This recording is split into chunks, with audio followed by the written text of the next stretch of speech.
It's hard to believe the Brisbane Broncos, one of the biggest and most successful clubs in rugby league history, haven't had a single DallyM medalist since Allan Langer back in 1996. That's nearly 3 decades without one of our players taking home the game's top individual honour. How is that even possible for a club stacked with champions? Let's break down why it hasn't happened, why it doesn't tell the whole story, and why in some ways it's a badge of honour rather than a curse. Yeah! Old Skool Broncos!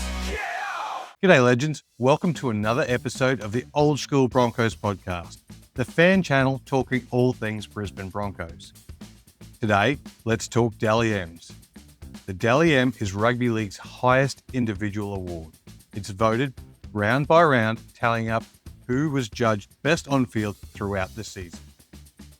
When you hear that the Broncos haven't had a winner since Allan Langer, sounds like we've had a 30-year drought of elite players. But that couldn't be further from the truth. From Darren Lockyer to Shane Webcke, from Petro Civoniceva to Corey Parker, from Gorden Tallis to Payne Haas, and Reece Walsh today, we've had all-time greats in Broncos colours. So why no medals? Let's unpack it. The Broncos of the late 90s and early 2000s were a dynasty. But with dynasties comes a strange problem for individual awards. Too much talent. Think about it. In the late 90s, every week we had Langer, Lockyer, Webcke, Sailor, Renouf, Walters, Thorne. The points were spread across the team. No one player dominated every week because the Broncos machine ran on so many stars at once.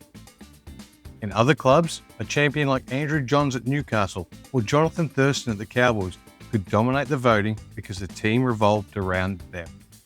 But at Brisbane, our star half might get the 2 points, the prop 1 point, and a fullback 3 points. The next week it's shared with centres and second rowers. Votes are cannibalised. That's the paradox of the Broncos. We were too good as a collective for any one player to rack up enough points. The Super League War in 1997 meant that the Broncos were technically playing in a comp where the DallyM wasn't even awarded. And that was a year when we were at our peak. Imagine if Langer, Lockyer, Sailor or Tallis had those votes counted. It could have broken the drought right there. But because Super League was considered separate, the Broncos' dominance that season didn't translate into DallyM history. It's a blank year in the record books, so straight away we lose a prime year of eligibility. And this is where the drought gets a little bit clearer.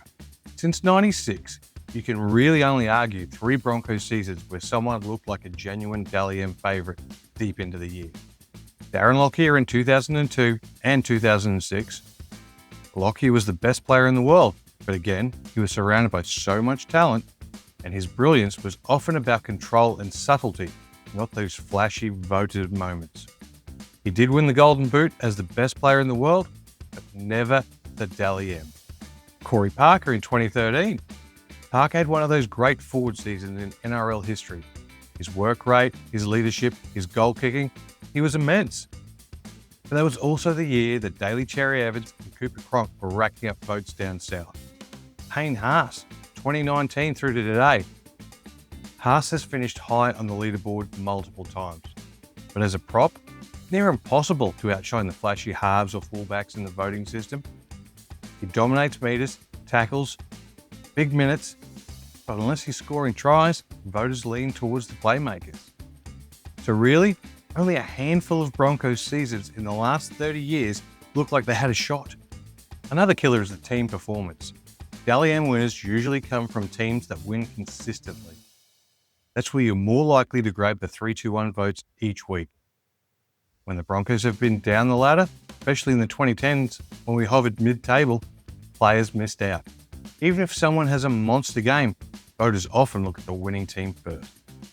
It's no coincidence that our down years line up with us not featuring on the DallyM leaderboard at all. And this is where we flip the script a little bit. Maybe it doesn't matter.